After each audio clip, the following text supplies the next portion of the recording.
Yeah, what's up, everybody? It's your boy, Don Suave, and I'm back with another episode so disrespectful. What we gonna get in today? Ooh, we got a lot to talk about. We got Commander news. We got basketball news. We're gonna talk about what else up. The trade that just happened. A new person's in town in Chicago. And like I said before, the champions. That's right. Future champions of the NFC East, the Commanders. We're going to talk about that. So let's get to it. It's another rendition of So Disrespectful. DJ, hit my intro. Faith over fear, put the word in my chest. Philippians 4:13, yeah, I'm passing every test. Sports news, gospel truth, that's the lane that I run. No filter, just real, and the mission ain't done. So disrespectful.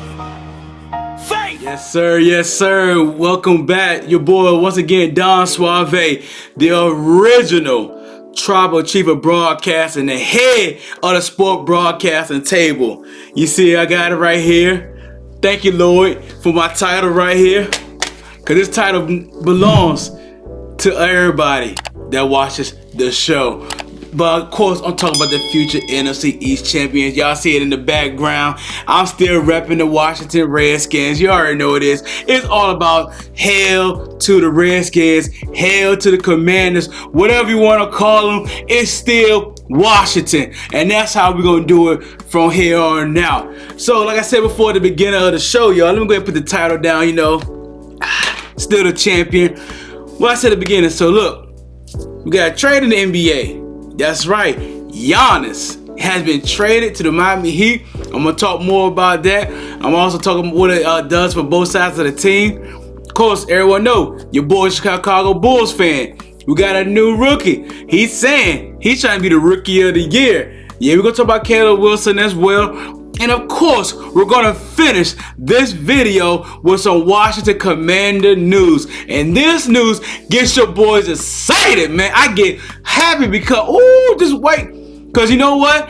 I gotta get my tickets ready. I gotta get my truck gas up. Because it looks like I gotta make a trip next year, Lord willing. And of course, I gotta make a trip this year for the camp. So we're going to talk about all of that.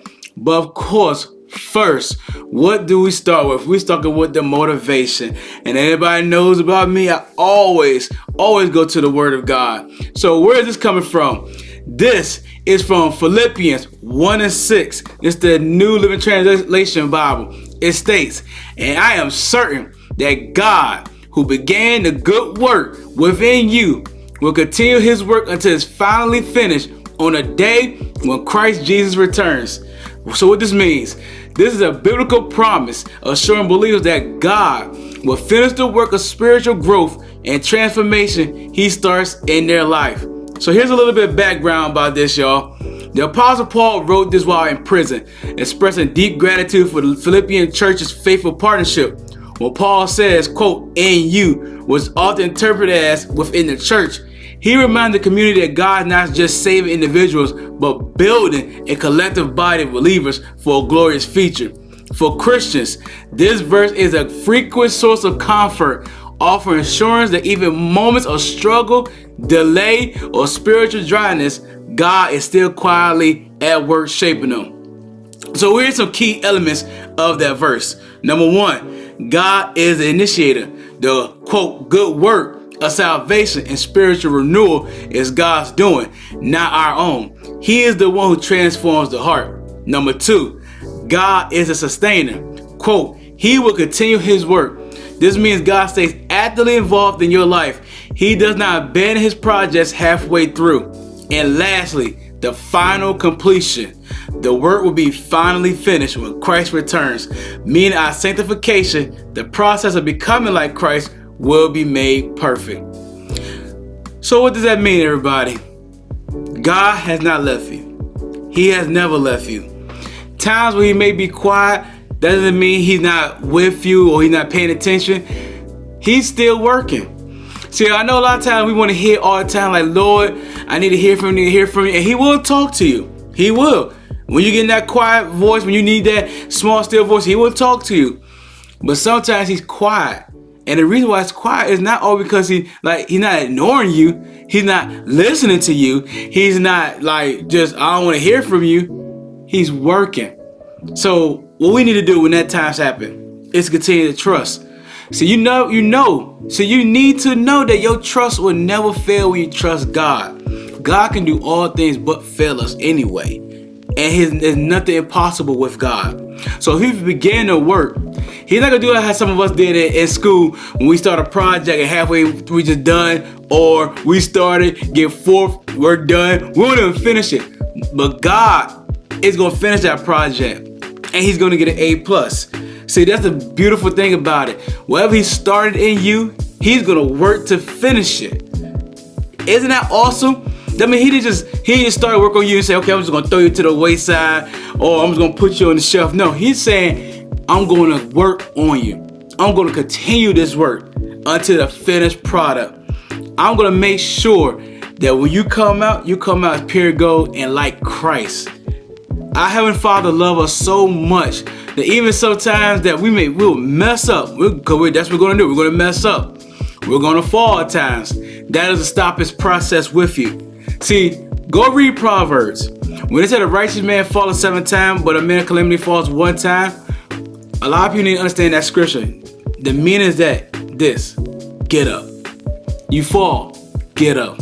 You mess up, get up. You say the wrong things, get up. You do the wrong things, get up. I mean, just every aspect, you get up and continue. See, a righteous man falls 7 times, but what happens? Why he falls 7 times?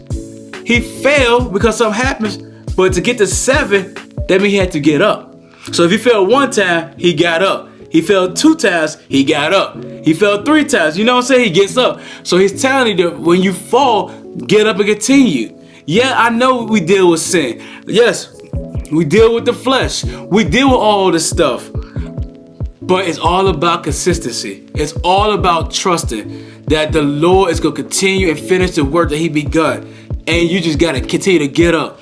Don't let yourself talk you out of it. Don't let the enemy talk you out of it. Don't even let people around who may know you may fall talk you out of it. Don't let shame take you out of it. Continue to go.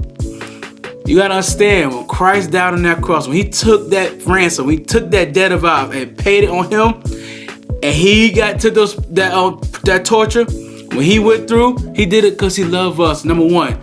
Number 2, he was about his Father's business. And number 3, because of that, we have victory in Christ. He has all power in heaven and earth.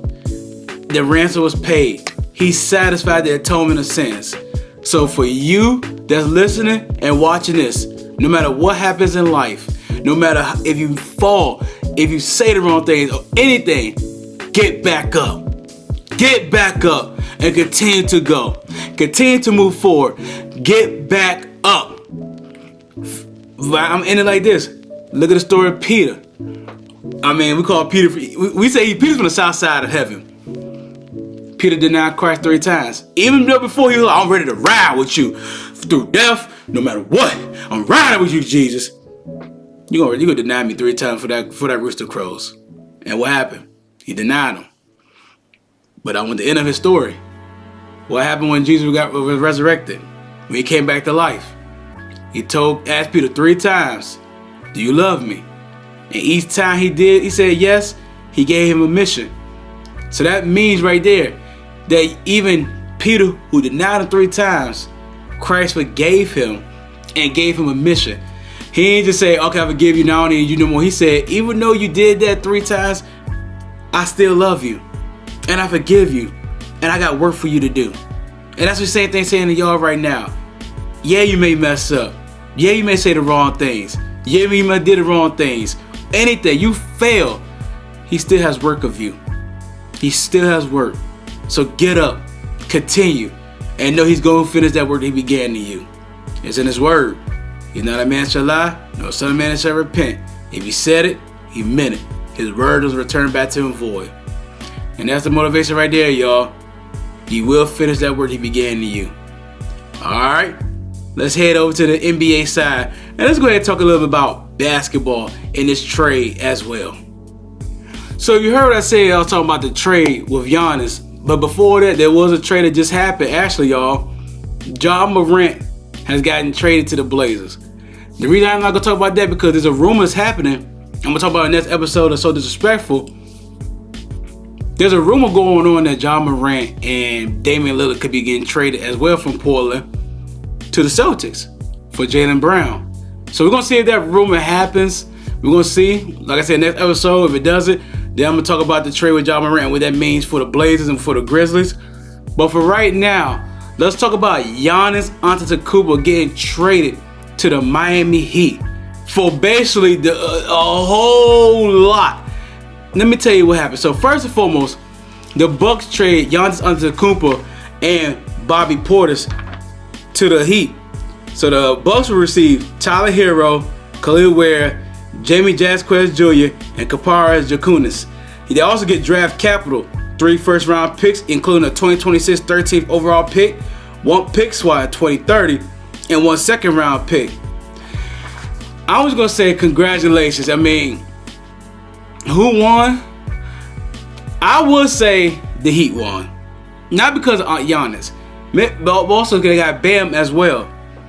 Now the Bucks are in the rebuilding stage. I mean, as you can see, like there's literally one person still there since the Bucks won a championship. Crazy enough, that's Giannis' brother, Thanasis. Hopefully he gets traded or he gets released. He joins his brother because you know T be everywhere Giannis be. So this be the first time. Well, I don't know, maybe it's not, but they're separated. They're in 2 different areas. So he gonna see if he gonna follow his brother. But like I said, that time they had Chris Middleton, Drew Holiday, I think it was Brooke Lopez or Robin Lopez. You know, all of them are gone. Now Giannis is with the Heat. He got Bam, so they need some shooters. That's what they really need. Like Tyler Hero is that shooter, and other guys are shooters as well. So they need shooters in that team. But since Giannis is gone, let's go ahead and take a look into his achievements with the Bucks. So first and foremost, Giannis' accomplishments include an NBA championship in 2021, 2 regular season MVPs in 2019 and 2020, an NBA Finals MVP in 2021, Defensive Player of the Year in 2020, drafted 15th overall in 2013. He's a 10-time NBA All-Star and a frequent All-NBA All-Defensive First Team selection. So once again, he was a champion with the Bucks, their first title in 50 years in 2021. He won the inaugural NBA Cup in 2024. And in FIBA, he anchored the Greek national team to a bronze medal at the 2025 Euro Basketball. He was the most improved player in 2017, Defensive Player of the Year in 2020, All-Star MVP in 2021, and he was on the NBA's 75th anniversary team. Now, me personally, I love Giannis. Giannis reminds me of old school basketball. You know, Shaq said that, yeah, so we be dominant in the NBA now. And Shaq said, yeah, because I'm already in the NBA. And they said, well, who is that? He said, that's Giannis. And I can see what he mean by that. Because Giannis, I ain't gonna lie, y'all look unstoppable. The man literally be averaging, 30 and 17 at times, you know, or 25. I mean, he averages double-double. It's like, once he get in that paint, the man basically could be almost unstoppable. That's why a lot of times they tend to allow him to shoot. Because shooting-wise, he ain't that good. But when he get in that low post, man, like you said, like the stats said it, defense, he's a great defensive player, especially like I said in that post. So we're gonna see how this gonna go. I think it's gonna go good for Heat. Do they make a title contenders? I would say not really. They need more pieces. Then it could be part of the title contender because the Knicks are still in the East. Until that Jaylen Brown thing happens, the Celtics in the East, they're gonna get healthy. Pacers gonna get healthy. You know, we're gonna see what happens with the Pistons. We're gonna see what happens with the Cavaliers. How that's gonna go. So it's gonna be. I think it may moved up, but they still got some players they need to get to before they get rid of the title contenders. Because right now it's between the Knicks and probably I'll say the Knicks and the Pistons. I don't think 76 is gonna be there anymore like that. So we'll see how the Heat gonna go. But let's go and talk about my squad, the Chicago Bulls. Caleb Wilson, who we drafted. And here's the thing about Caleb Wilson. He said he expects to win Rookie of the Year. So, let's see how that goes. We had Rookie of the Year before, Derrick Rose. Of course, We know won Rookie of the Year in 1984, Michael Jeffrey Jordan. So I love how he said he didn't want to join that prestige of players that out there that won Rookie of the Year. Now Caleb Williams, I'm gonna give you stats right now for him. He was the number 4th pick in the NBA draft. Caleb Wilson had from UNC, funny, UNC, has averaged 19.8 points, averaged 9 rebounds, about 3 assists, and 1.5 steals, and one block a game. That sounds like good stats compared to he only played 1 year. But let's hear from Caleb right now. This is what he expects and how his work ethic is with, the NBA. Caleb, we've heard so much about your work ethic. Can you share any stories about where that started, who instilled that in you when you were younger? Honestly, it started once I realized that I needed to do something with my life.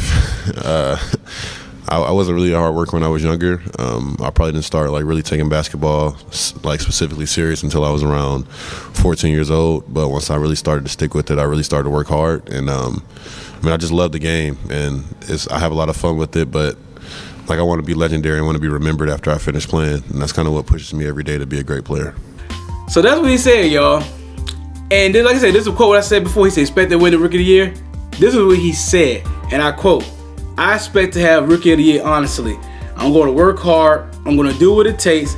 I feel like the team is really good for me and have a vision to play.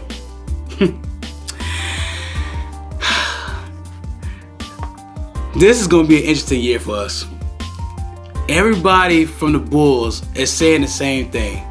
They want to return back to our glory days, which was the 90s. Tiago Splitter said that he woke up looking at Michael Jeffrey Jordan and the Bulls in the 90s and the 80s. He said he want to go back to that culture. Caleb Wilson is from North Carolina. Who also from North Carolina? Michael Jordan. Who also won Rookie of the Year? Michael Jordan. So a lot of you guys are saying the same thing. They want to return our team to the glory days. Yes, I want that. I love that. I will love my team because honestly, of all my teams, sadly the Bulls is probably the worst. Last year, Commanders had a down year, but before that, we was in the NFC Championship. Tennessee Volunteers was actually good this year. My Braves is actually top team in the MLB. And so the Bulls, where my Bulls at? I need my Bulls up there too. Because I want to look at basketball, look at my Bulls team, and them, going to the playoffs. I want to see that. Then I really feel like this year could be my year when it comes to all my teams. Do I see the Braves going to the World Series and possibly win it? You doggone right see that. Football season is coming in September. And I'm going to talk about the excitement of that. Do I see my Commanders doing good? I definitely do. Because we're the new regime, and this regime is what everybody's starting to buy in, which I said before in my last video. If you get players to buy into your system and play hard for it, you're going to see the best come out of players because they believe in the system, they believe in the coach, and they can believe in winning. So I love that. Chicago, Windy City. I need my Bulls to come back. I look at The Last Dance all the time. I remember The Last Dance. I used to have all the video games. Bulls versus Blazers, Bulls versus Lakers, Bulls versus Suns. I remember these games. I remember watching the Bulls in the 90s. I remember on school days, I used to stay up and watch my team win, go to school the next following day and talk about them. Of course, nobody used to get mad at me because it's like, I got Michael Jordan and Scottie Pippen, of course y'all gonna win. Ain't no excuse. Ain't no excuse. Everybody grown. Play hard. Can't beat them, oh well, sorry. But that's what I got, y'all. I mean, the Bulls, this is getting really, really good hearing Bulls news and right now in the media. Caleb Wilson going for Rookie of the Year. Tiago Splitter trying to bring back the culture. I just want to see what's us happening. What's us happening. I want to see my team get good.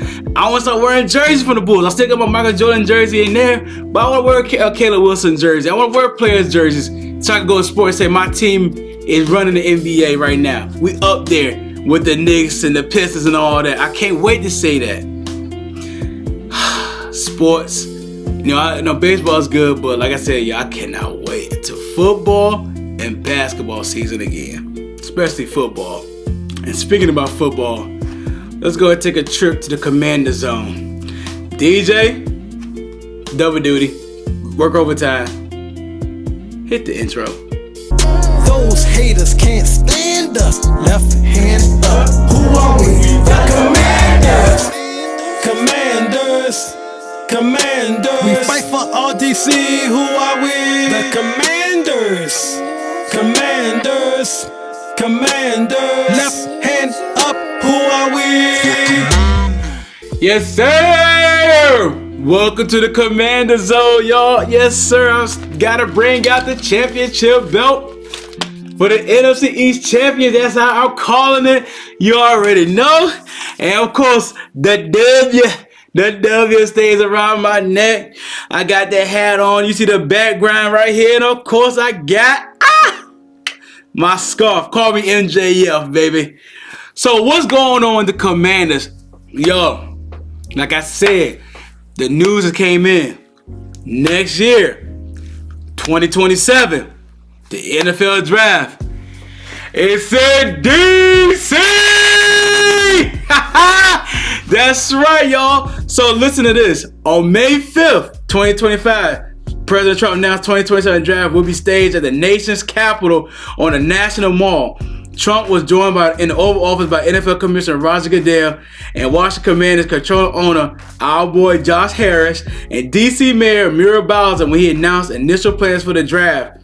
On Thursday, the NFL revealed the draft would take place across iconic locations throughout Washington, D.C. The National Park anchored the draft theater in front of the Capitol. The NFL draft experience will span Pennsylvania Avenue between 3rd and 7th Streets. Additional event elements will be situated throughout the footprint surrounding the National Mall. Peter O'Reilly, the NFL Executive Vice President of Club Business and International and Global Events, said in the statement, "Our nation's capital will provide an incredible, iconically American stage to host fans from around the world as we celebrate the next generation of NFL stars." The NFL said that there would be a variety of free activities available for fans in the 3-day event, including interactive games, immersive exhibits, and photos with the Vince Lombardi Trophy. The league said that this year's draft in Pittsburgh set an attendance record, drawing more than 805,000 fans. The NFL said more than 600,000 fans attended the 2025 draft in Green Bay. Washington last hosted the draft in 1941 at the Willard Hotel. The NFL draft was a fixture at Radio City Music Hall in New York before it began moving to other locations in 2015. I gotta go, y'all. I gotta go. All my fans, we gotta be there. Louis T, Janko Rondo, Rio Robinson, Raleigh Captain, Hall Farmers, Chris, Jeff, all y'all, the Red Zone guys, podcast. Look, even though I work for the team, we gotta be there, y'all. Next year, Lord willing, 2027, y'all join me, and I join y'all. Let's all be there. Let's take over. They're coming to our home. They're coming to Washington, D.C. Let's show up for our Commanders. Let's raise hell for our Commanders. Let's do it. Let's show up, y'all. Show up and show out. Have fun there. Oh, goody. I may need you to perform your songs there, too, because we need to be there. The draft will be in D.C. That's right, baby. And your boy got to be there, whole team king. Your boy got to be there. We gotta show up. We gotta be outside for the W. Road Warrior. We gotta be outside on that day, y'all. So I can't wait to see all my fans in 2027. All us Washington fans together for the draft. So now let's get to some more Commander news. Now I got about a few questions that have been asked, and I'm gonna answer it too. I'm gonna give you a little stats on it, and I'm gonna give you my opinion. So, first question. Should Washington Commanders extend Daron Payne's contract? Well, here's the thing about it. In 8 seasons in Washington, Payne accumulated 432 tackles, 37 sacks, and 7 forced fumbles. Washington signed him to a 4-year, $90 million in 2022. And now the Commanders must revisit whether to keep Payne now he's entering the last year of the 4-year deal. He's 29, and he's set to have a 27+ million cap hit this season. Payne has statistically been on the decline the last few seasons. The last 3 seasons, he only had 50 tackles in 1 year, which was in 2023. Now, the last time Payne was in a contract year, which was 2022, he recorded his best statistical season with 64 tackles and 11.5 sacks. If he has another breakout year, the Commanders may be better suited to being trading Payne and get draft capital for the 2027 draft. On the roster right now for defensive tackles, we have Ricky Barber, DJ Davidson, Javon Kinlaw, Jeffrey McEmba, Jazan Newton, Tim Settle, and Shy Tuttle. So, do I believe Daron Payne need to be extended? I say let's wait for the season, y'all. You just heard the notes. The last time he was in a contract year, he went to the Pro Bowl. This is his contract year this year. If he does great, I would say set the bar for him. They say last time he had 11.5 sacks in his contract year. I say go at least 6. See if he surpassed the amount. If he surpassed the amount when it comes to sacks, surpassed the amount when it comes to tackles, and all of this together, he plays great. Meaning like he disrupted the offense. He gets pressure on the quarterback. He's only 29. So I would say keep Daron Payne. I mean, for goodness, well, we got rid of, remember the previous proposal had the Fierce Enforcer with Chase Young, Montez Sweat, Jonathan Allen, and Daron Payne. Well, Allen's to Cincinnati, Chase Young's with New Orleans, and I think Montez Sweat with the Bears. So we only got Daron Payne. So if he does good this year, I say keep him. I say keep Daron Payne. But yeah, if this year maybe he has another decline, they don't test out free agency. It's the nature of the business. I love Daron Payne. He's a workaholic, like seriously. But I mean, truth be told, this is a performance job career. And if you ain't performing, and let the backups do great or do better than you, and they're younger, NFL could be an ugly business, but it's a business as that. So like I said, in my opinion, keep Daron Payne. Number 2, Commanders, should they have a true number 2 behind Terry McLaurin? The answer is yes. The Commanders absolutely need a reliable number 2 wide receiver to complement Terry McLaurin. Outside of McLaurin, the receiving corps behind him remains largely unproven, with no other wideout consistently stepping up to prevent defense from keying in on Washington's top playmaker. So, here's 3 things that we have to look for. Number 1, the veteran anchor in the receiving corps. McLaurin remains the most trustworthy and dominant weapon in the offense, but opponents are able to focus their coverage on him because they don't respect the surrounding threats. Number 2, tactical adjustment.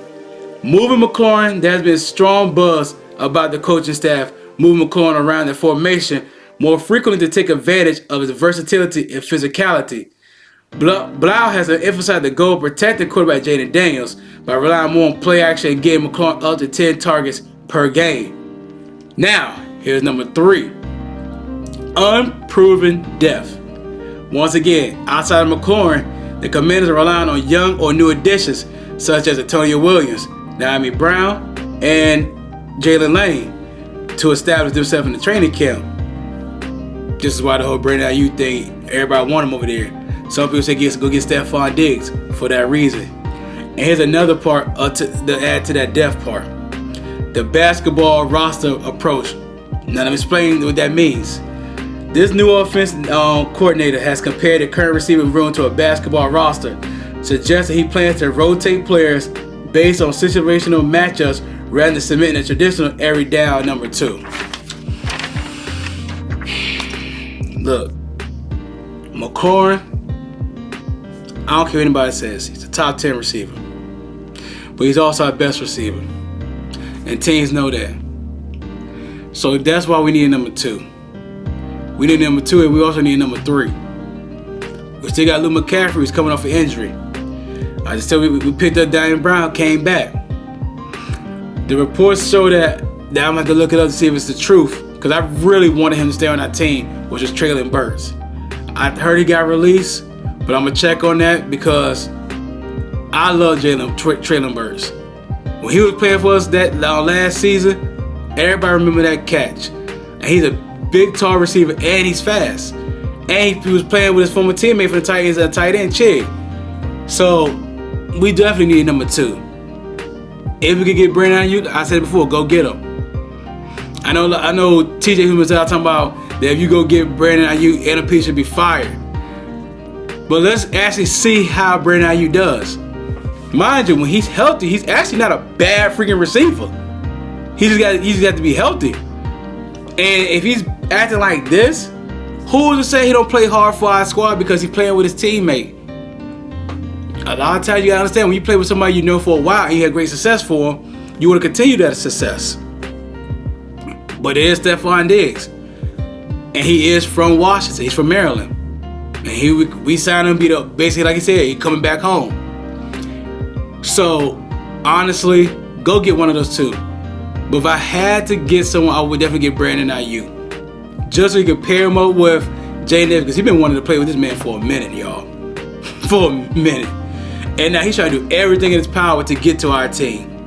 So if that could work, make it work. And also I want to show y'all the last thing before we end this video. Training camp is coming to the Commanders, y'all.